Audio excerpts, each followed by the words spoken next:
Welcome to the Banker Lamp. Please enjoy the video. You'll start by installing Nvda and configuring core preferences so testing is consistent. Open the installer as administrator and complete setup, then launch Nvda and set speech rate and preferred voice.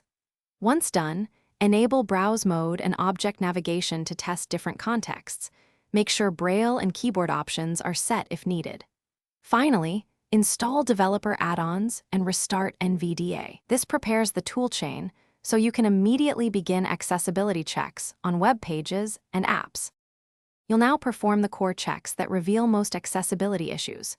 Switch to browse mode to read semantic structure, then use Tab and Shift plus Tab to validate keyboard focus order and interactive reachability.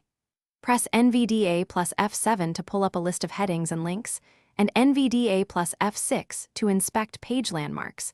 This shows whether structure matches visual layout.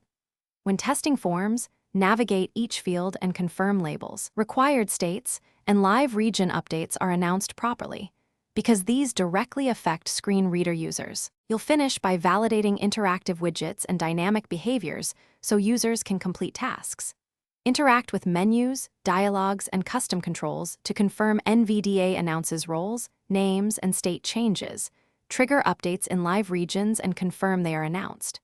Once done, do a keyboard-only pass to ensure everything is reachable and works without a mouse, and perform a quick visual contrast check. If something fails, document steps to reproduce, expected behavior, and include Nvda verbatim output for debugging. Thanks for watching. If this was helpful, leave a like and consider subscribing. See you next time.